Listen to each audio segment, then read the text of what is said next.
মাহদি যখন দুনিয়াতে আসবে। ইবনে মাজার 4083 নম্বর আয়াত 83 নম্বর হাদিসের বর্ণনা, রাসূলুল্লাহ সাল্লাল্লাহু আলাইহি সাল্লাম বলেন, ইয়াকুনু ফি উম্মতি আল মাহদি, মাহদি আমার উম্মতের একজন হবে, মাহদি আমার উম্মতের মধ্য থেকেই হবে। ইন কুসিরা ফাসাবউন ওয়া ইল্লা ফাতিসউন, মাহদি হয়তো 7 বছর রাজত্ব করবে, না হয় 9 বছর। তানআমু ফিহি উম্মতি না'মাতান লাম ইয়ানআমু মিসলাহা কত্তু, মাহদির সময় আমার উম্মত এত পরিমাণ প্রাচুর্যের অধিকারী হবে, এর আগে এত প্রাচুর্যের অধিকারী আমার উম্মত কখনো হয় নাই।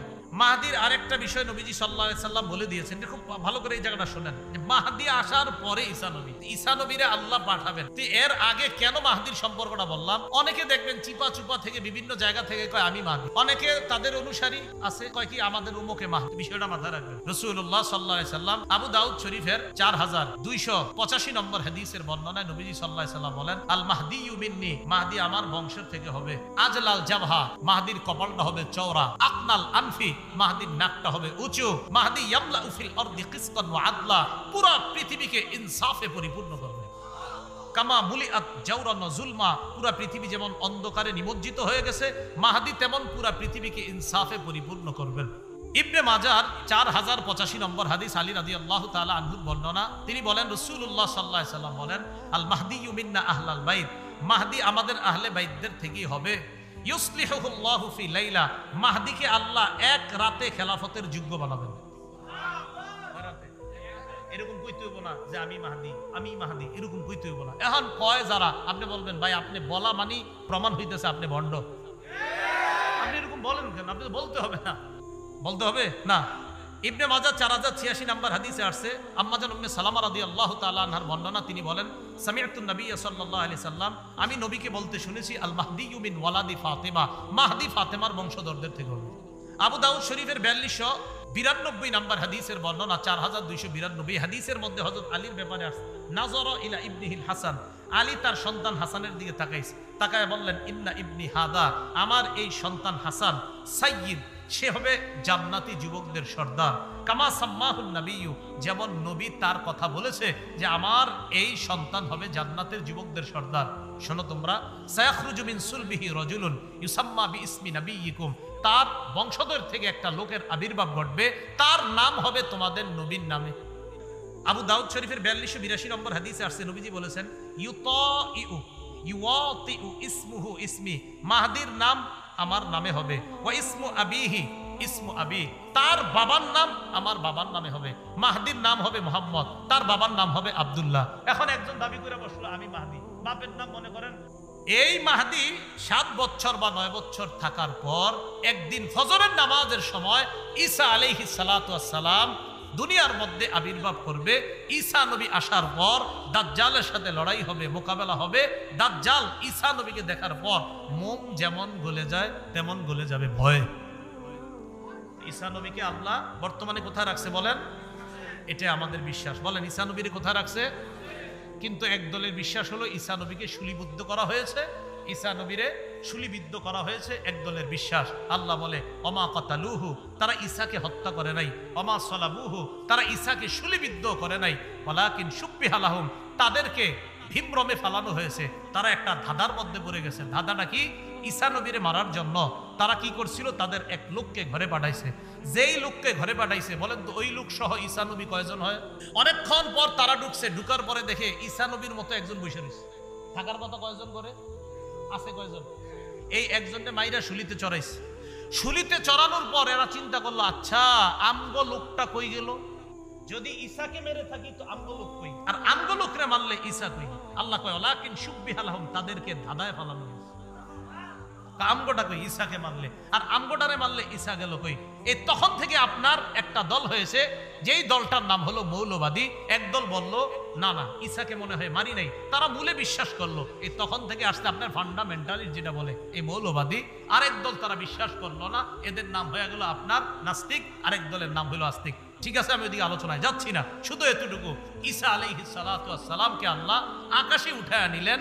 উঠিয়ে নেওয়ার পর আল্লাহ এখনো আকাশে রেখেছেন। আমাদের বিশ্বাস হলো ঈসা নবীকে কিয়ামতের আগে, কিয়ামতের আলামত হিসাবে আল্লাহ আবার দুনিয়াতে পাঠাবেন। কথাটা মনে থাকবে তো?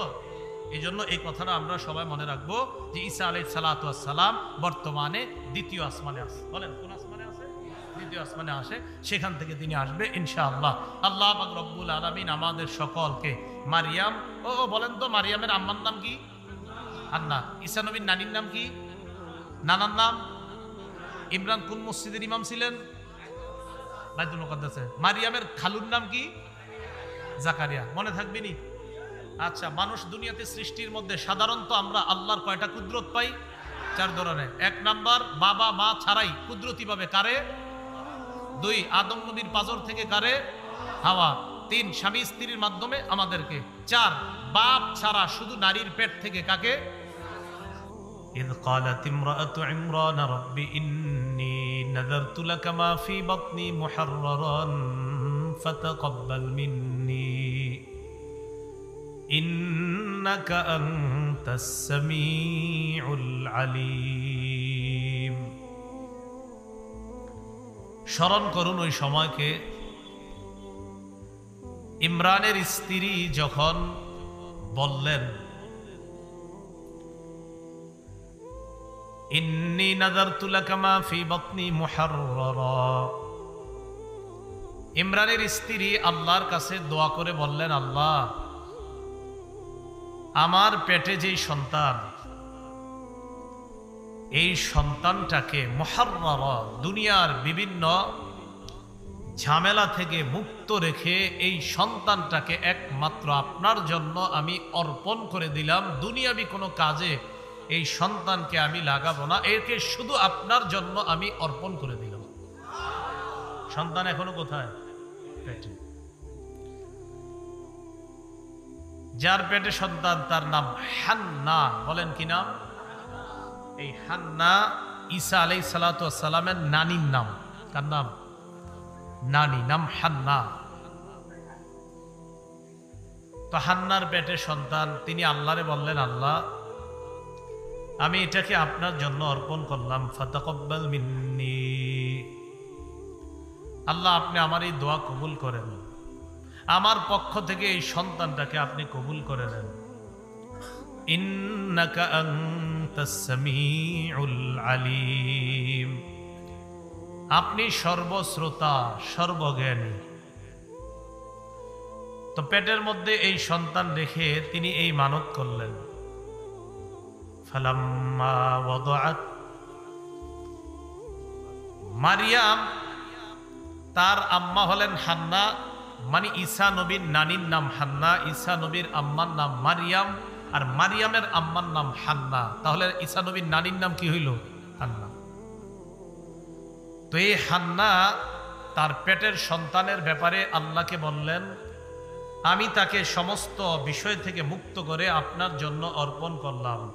সন্তান যখন প্রসব করলেন, ফালাম্মা ওয়াদাআতহা ক্বালাত রাব্বি ইন্নী ওয়াদাতুহা উনসা। সন্তান যখন প্রসব করলেন তখন তিনি বললেন, আল্লাহ আমি তো একটা মেয়ে জন্ম দিলাম। কি জন্ম দিলাম? মেয়ে। ওয়াল্লাহু আ'লামু বিমা ওয়াদাআত, আল্লাহ তো ভালো করেই জানেন তার সন্তান কি মেয়ে হয়েছে না ছেলে হয়েছে, এটা কে জানেন? ওয়ালাইসাজ যাকারু কাল উনসা, আল্লাহ বলেন মেয়ে হয়েছে তো সমস্যা কি? অনেক পুরুষ আছে যারা মেয়ের মতো না, তার মানে অনেক পুরুষের চাইতে অনেক নারীকে আমি আল্লাহ আরো বহুগুণ দামি বানিয়েছি। তো হান্না যিনি মেয়ে প্রসব করলেন তিনি বললেন, ইন্নী সাম্মাইতুহা মারইয়াম, আমি তার নাম রাখলাম মারিয়াম। ওয়া ইন্নী উইযুহা বিকা ওয়া যুররিয়াতাহা মিনাশ শাইতানির রাজীম, আমি আমার এই সন্তান মারিয়ামকে আর তার যেই বংশধর, তার যেই সন্তান দুনিয়াতে আসবে, বুঝবেন যে আমার এই সন্তান মারিয়াম এবং তার সন্তান যে দুনিয়াতে আসবে, আমি তাদের উভয়ের জন্য আপনার কাছে এই দোয়া করলাম, আল্লাহ ইন্নী উইযুহা বিকা ওয়া যুররিয়াতাহা, মারিয়াম এবং মারিয়ামের সন্তান, মারিয়ামের বংশধর উভয়কে আপনার কাছে আমি অর্পণ করে দিলাম। কার থেকে? মিনাশ শাইতানির রাজীম, বিতাড়িত যে শয়তান, এই শয়তানের কাছ থেকে আমি পানা চেয়ে আপনার কাছে অর্পণ করে দিলাম। এই আয়াত দ্বারা বোঝা যায় আপনাদের যখন কারো সন্তান হয় তখন উচিত হলো ওই সন্তানের জন্য দোয়া করা, সন্তানের পরবর্তী প্রজন্ম তাদের জন্য দোয়া করা। তো হান্না এই দোয়া করার পর আল্লাহ বলেন ফাতাকাব্বালাহা রাব্বুহা বিকবুলিন হাসান। আল্লাহ মারিয়ামের মায়ের এই দোয়াটাকে উত্তম ভাবে কবুল করে নিলেন। ওয়া আম্বাতাহা নাবাতান হাসানা, ভালোভাবে প্রতিপালন করলেন আল্লাহ। কাকে? মারিয়ামকে। তাহলে আসেন, ইমরানের স্ত্রীর নাম হান্না, হান্নার কন্যার নাম মারিয়াম। বলেন, ইমরানের স্ত্রীর নাম হান্না, হান্নার কন্যার নাম মারিয়াম। তো আল্লাহ বললেন মারিয়ামের মায়ের দোয়াটা উত্তম ভাবে কবুল করলেন এবং মারিয়ামকে আল্লাহ উত্তম ভাবে লালন পালনের ব্যবস্থা করলেন। ওয়াকাফালাহা জাকারিয়া, মারিয়ামের দেখভালের দায়িত্ব এটা জাকারিয়া আলাইহিস সালাতু ওয়াস সালামের কাছে পড়লো। জাকারিয়া আলাইহিস সালাতু ওয়াস সালাম তার দায়িত্ব ভার গ্রহণ করলেন, দেখভালের দায়িত্ব নিয়ে নিলেন। জাকারিয়া নবী কেন দায়িত্ব নিলেন মনে রাখবেন। মারিয়াম বলেন তো আপনারা বুঝে থাকলে আলেম ছাড়া অন্যরা, ইমরান, ইমরান সম্পর্কে ঈসা নবীর কি হবে? না না, কি হবে? হান্না যদি ঈসা নবীর নানি হয় তো হান্নার স্বামী ঈসা নবীর কি হবে? ঈসা নবীর নানা বাইতুল মুকাদ্দাসের ইমাম ছিলেন। ঈসা নবীর নানা ইমরান বাইতুল মুকাদ্দাসের ইমাম ছিলেন। তো নানার স্ত্রী তথা নানির নাম হান্না। এই হান্নার পেটে যখন মারিয়াম, মারিয়াম দুনিয়াতে আসে আর বাবা ইমরান মারা গেছে। কথাটা বুঝছেন নি? মারিয়াম দুনিয়াতে আসার আগেই তার বাবা ইমরান মারা গেছে। এখন এই মারিয়ামের মা তো দোয়া করছে, আল্লাহ আমার এই সন্তানকে আমি দুনিয়া থেকে মুক্ত রেখে একমাত্র আপনার জন্য অর্পণ করে দিলাম। তো এখন দায়িত্ব কে নিবে? তো দায়িত্ব নিয়ে নিলেন তো আল্লাহ আলামিন জাকারিয়া নবীর দায়িত্বে মারিয়ামকে রেখে সুন্দরভাবে লালন পালনের ব্যবস্থা করে দিলেন। জাকারিয়া মন দিয়ে বুঝবেন, জাকারিয়া নবী হলেন হান্নার ভগ্নিপতি।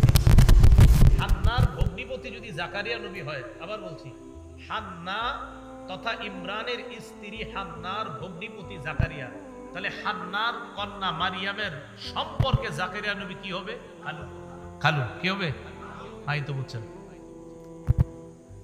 তো জাকারিয়া আলাইহিস সালাতু ওয়াস সালামের দায়িত্বে মারিয়াম তাকে লালন পালন করবে। জাকারিয়া আলাইহিস সালাতু ওয়াস সালাম, জাকারিয়া নবী যখন তাকে লালন পালনের দায়িত্ব নিলেন, রুমে যেই রুমে কামরায় রাখে, কুল্লামা দাখালা আলাইহা জাকারিয়াল মিহরাব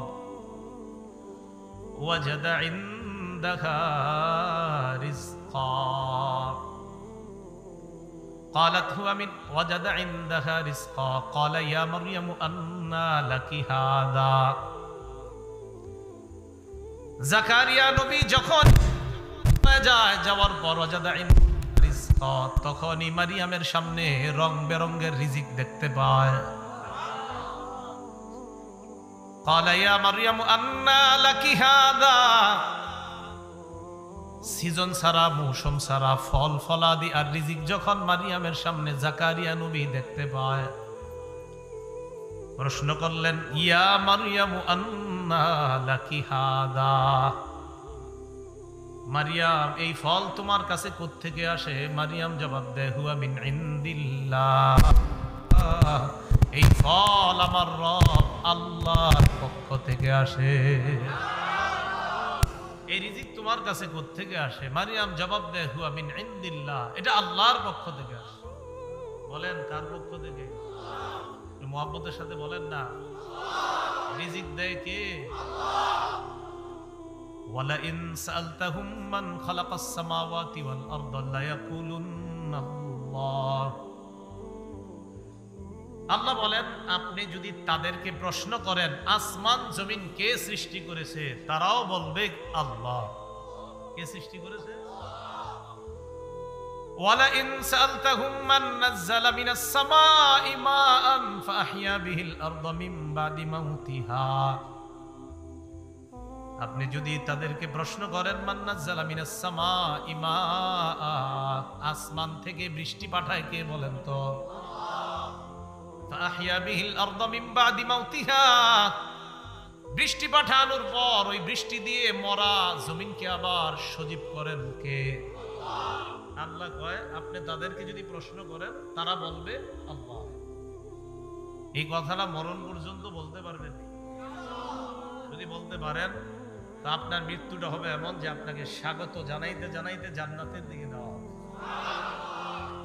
ইন্নাল্লাযীনা ক্বালু রাব্বুনাল্লাহ, নিশ্চয়ই যারা বলে আমাদের রব হলেন আল্লাহ, সুম্মা ইসতাকামু, এরপর এই কথার উপর যারা অটল থাকে, তাতানাজ্জালু আলাইহিমুল মালাইকা, ফেরেশতারা তাদের কাছে সুসংবাদ নিয়ে আসে, আল্লাহ তাখাফু, তোমাদের কোনো ভয় নাই, ওয়ালা তাহজানু, তোমরা চিন্তিত হবে না, তোমরা ভয় পেও না, তোমরা চিন্তা করবে না, ওয়া আবশিরু বিল জান্নাতিল্লাতী কুনতুম তুআদুন, তোমাদেরকে যেই জান্নাতের ওয়াদা দেওয়া হয়েছে এই জান্নাতের সুসংবাদ তোমরা নিয়ে নাও।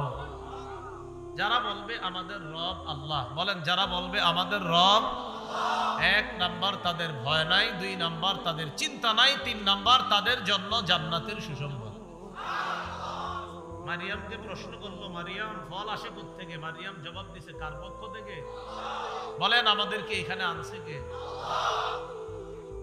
তো মারিয়াম যখন বলছে আল্লাহর পক্ষ থেকে এই ফল, জাকারিয়া নবী তখন বয়োবৃদ্ধ একজন মানুষ, বার্ধক্যের কাছাকাছি পৌঁছে গেছে, সন্তান হওয়ার সম্ভাবনা সাধারণত যেই বয়সগুলোতে না থাকে ওই বয়সে পৌঁছে গেছে।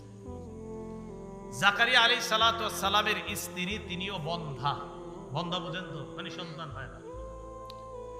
জাকারিয়া নবী চিন্তা করলেন মৌসুম ছাড়া ফল যদি মারিয়ামের এই কামরায় আল্লাহ ব্যবস্থা করে দিতে পারেন, বার্ধক্য জনিত অবস্থায় এই বুড়া বয়সেও আল্লাহ আমাকে সন্তান দিতে পারেন। এই চিন্তায় তিনি কি করলেন? হুনালিকা দাআ জাকারিয়া রাব্বাহ, জাকারিয়া নবী তখন সাথে সাথে আল্লাহর কাছে দোয়া করলেন। দোয়া করলেন কেমন দোয়া? এই কথাটা আবার সূরা মারিয়ামের মধ্যে আসছে। আল্লাহ বলেন ইজনাদা রাব্বাহু নিদাআন খাফিয়া, সূরা মারিয়ামের 3 নম্বর আয়াতে আসছে জাকারিয়া নবী আল্লাহকে গোপনে কায়ে মনোবাক্যে ডাকলেন। সুবহানাল্লাহ, গোপনে কায়ে মনোবাক্যে আস্তে আস্তে আল্লাহকে ডাকলেন। জাকারিয়া নবী আল্লাহর কাছে দোয়া করতে লাগলেন, আল্লাহ রব্বি হাবলি মিন লাদুনকা যুররিয়াতান তাইয়্যিবা, আল্লাহ আপনি আপনার পক্ষ থেকে আমাকে একজন পবিত্র নেককার সন্তান দান করে দেন। সূরা মারিয়ামে আসছে জাকারিয়া নবী আল্লাহকে বললেন রব্বি ইন্নী ওয়াহানাল আযমু মিন্নী ওয়াশতাআলার রাসু শাইবান ওয়া লাম আকুম বিদুআইকা রব্বি শাকিয়া, আল্লাহ আমার অস্থি রাজি যেগুলা এগুলা দুর্বল হয়ে গেছে, ওয়াশতাআলার রাসু শাইবা, বার্ধক্য জনিত কারণে আমার চুলগুলাও সাদা হয়ে গেছে, উজ্জ্বল হয়ে গেছে, ওয়া লাম আকুম বিদুআইকা রব্বি শাকিয়া, আল্লাহ আপনাকে ডাইকে আমি কখনো ব্যর্থ হই নাই। আমি আপনাকে বলছি আল্লাহ, যে মারিয়ামকে আপনি মৌসুম ছাড়া রিজিকের ব্যবস্থা করলেন, খাবারের ব্যবস্থা করলেন, আল্লাহ ইন্নী খিফতুল মাওয়ালিয়া মিন ওয়ারাই, আমার যে চাচাতো ভাইয়ারা আছে তাদের ব্যাপারে আমার আশঙ্কা হয় যে আমি দুনিয়া থেকে বিদায় নেওয়ার পর তারা আমার উত্তরাধিকার হতে পারবে কিনা, এটা নিয়ে আমার আশঙ্কা হয়। সন্তান নাই তো, ওনার আশঙ্কা আমার উত্তরাধিকার, আমার চাচাতো ভাই যারা আছে এরা হতে পারবে কিনা আমার আশঙ্কা। প্রশ্ন হলো কিসের উত্তরাধিকার? বলেন সবাই, ইলমের, নবুয়তের, বলেন নবুয়তের, ইলমের। নবীদের সম্পদের উত্তরাধিকার হয় না, নবীদের উত্তরাধিকার হয় বিদ্যার, নবীদের উত্তরাধিকার হয় নবুয়তের। বলেন তো সম্পদের উত্তরাধিকার নবীদের হয়? তো রাসূলুল্লাহ সাল্লাল্লাহু আলাইহি সাল্লাম হাদিসের মধ্যে বলেছেন যে নবী যারা তারা কি করেন? নবীজি সাল্লাল্লাহু আলাইহি সাল্লাম বলেন, ইন্নাল উলামা ওয়ারাসাতুল আম্বিয়া, আলেমগণ হলেন নবীদের ওয়ারিস। ওয়া ইন্নাল আম্বিয়া লাম ইউওয়ারিসু দিনারা ওয়ালা দিরহামা। শোনো, নবীরা কাউকে স্বর্ণ রূপার উত্তরাধিকার বানায় না। ইন্নামা ওয়ারাসুল ইলমা, নবীরা কাউকে ইলমের জ্ঞানের উত্তরাধিকার বানায়। জাকারিয়া নবী বললেন, ইন্নী খিফতুল মাওয়ালিয়া, আমার চাচাতো ভাইদের ব্যাপারে আমার আশঙ্কা, ওরা আমার দায়িত্ব পালন করতে পারবে না। আল্লাহ তো ফাহাবলি মিন লাদুনকা ওয়ালিয়্যা, আল্লাহ আপনি আপনার পক্ষ থেকে আমাকে একটা উত্তরাধিকার দান করেন। ইয়ারিসুনি, যে আমার উত্তরাধিকার হবে। ওয়ায়ারিসু মিন আলি ইয়াকুব, ইয়াকুব নবীর বংশের উত্তরাধিকার হবে। ওয়াজআলহু রাব্বি রাদিয়া, আল্লাহ আপনি তাকে এমন বানাবেন সন্তুষ্টি প্রাপ্ত একজন বান্দা যেন আমার সন্তানটা হয়, আমার সন্তানটা যেন পবিত্র হয়, আমার সন্তানটাই যেন আমার নবুয়তের ইলমের উত্তরাধিকার হয়, আর আমার সন্তানটা যেন আপনার প্রতি সন্তুষ্টি প্রাপ্ত একজন বান্দা হয়, এমন একজন সন্তান আমারে দান করুন। কোন বয়সে? বার্ধক্যজনিত বয়সে। দোয়া করার পর জাকারিয়া নবী দোয়া করলেন, রব্বি হাবলি মিন লাদুনকা যুররিয়াতান তাইয়্যিবাহ ইন্নাকা সামিউদ দুআ। আল্লাহ আপনি দোয়া কবুলকারী, আপনি তো দোয়া শুনেন, তো আমার এই দোয়াটা তো আপনি শুনছেন। আল্লাহ আপনি আমার এই দোয়াটা শুনছেন, আপনি কবুল করেন। জাকারিয়া নবী এটা বইলা নামাজের স্থানে মেহরাবে গিয়ে নামাজে দাঁড়াইছে। ফানাদাতুল মালাইকাতু ওয়া হুয়া কাইমুন ইউসাল্লি ফিল মিহরাব। জাকারিয়া নবী নামাজের মধ্যে দাঁড়াইতে ওই মুহূর্তে ফেরেশতাগণ জাকারিয়া নবীকে ডাক দিয়ে বললেন, জাকারিয়া পয়গম্বর, আল্লাহর কাছে আপনি সন্তান চেয়ে দোয়া করেছেন। আল্লাহু ইউবাশশিরুকা বিয়াহইয়া, আল্লাহ পাক রব্বুল আলামিন আপনাকে ইয়াহইয়া নামে একজন পুত্র সন্তানের সুসংবাদ দিচ্ছেন। দোয়া কবুল হয়ে গেছে।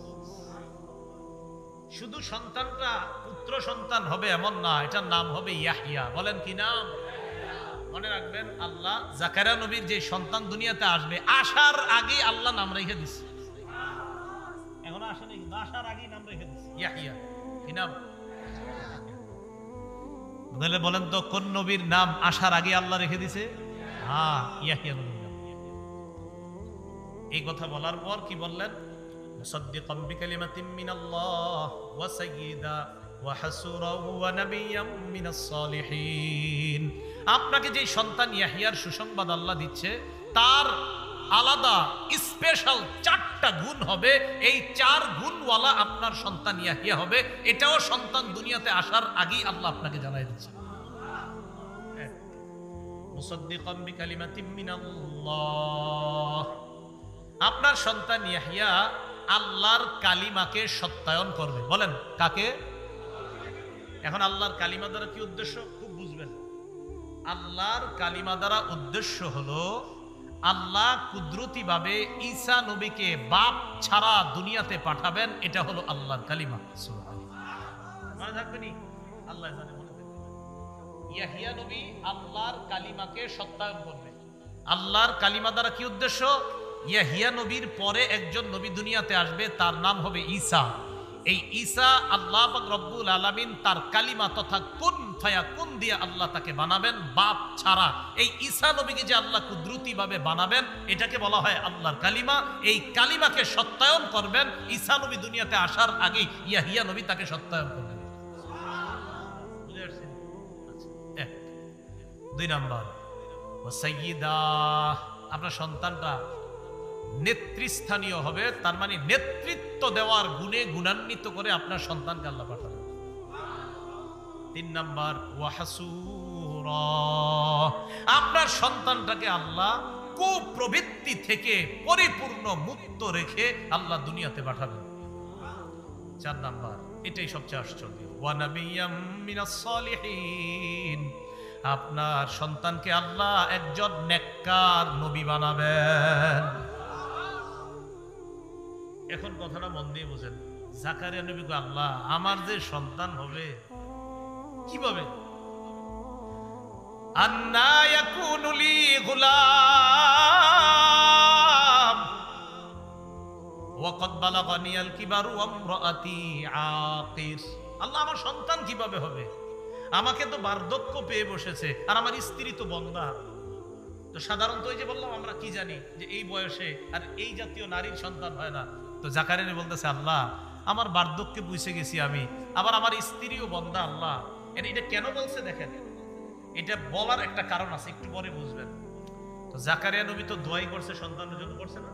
তো এখন আবার বলতেছে আল্লাহ এটা কিভাবে হবে? জাকারিয়া নবীর কথা বলে আল্লাহ দোয়া তো কবুল করছেন, কিন্তু কিভাবে হবে? আমি তো বুড়া মানুষ, আমার স্ত্রী তো বন্ধা। তো জাকারিয়া আলাইহিস সালাতু ওয়াস সালামকে আল্লাহ জবাব দিয়ে দেয়, কাযালিকাল্লাহু ইয়াফআলু মা ইয়াশা।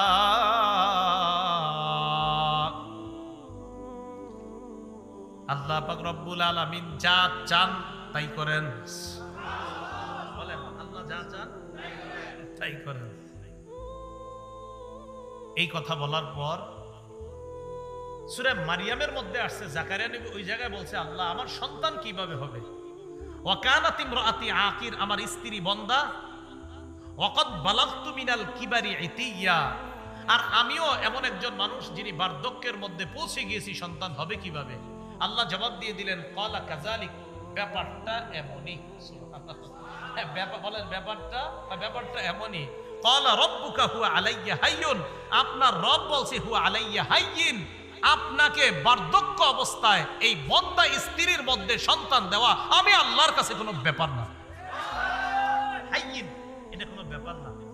যাদের সন্তান হয় না একদম ইয়াকিনের সাথে শুধু আল্লাহরে বলতে, শুধু আল্লাহরে বলতে। এবার আল্লাহ কি বলে দেখেন, এটা আমার কাছে কোনো ব্যাপার না। ওয়াকাদ খালাকতুকা মিন ক্বাবলু ওয়া লাম তাকু শাইআ, ও জাকারিয়া নবী আমি আল্লাহ আপনারে বানাইছি কেমনে জানেন? আপনি যখন কিছুই ছিলেন না, সেখান থেকে আমি আল্লাহ আপনারে বানাইতে পারছি, আর একটা নারীর পেট থেকে আমি সন্তান আনবো এটা তো আমার কাছে ব্যাপারই না। আপনি তো কিছুই ছিলেন না। এই কথা বলার পর জাকারিয়া নবী কয়, আল্লাহ ঠিক আছে, কিন্তু আমি কিভাবে বুঝবো আমার স্ত্রী যে গর্ভবতী? কথাটা বুঝছেন? জাকারিয়া নবী বললেন, রব্বি জাআললি আয়া, আল্লাহ আপনি আমাকে একটা নিদর্শন দিয়ে দেন, যে নিদর্শনটা দেখলে আমি বুঝতে পারি আমার সন্তান হবে, স্ত্রীর সন্তান হবে।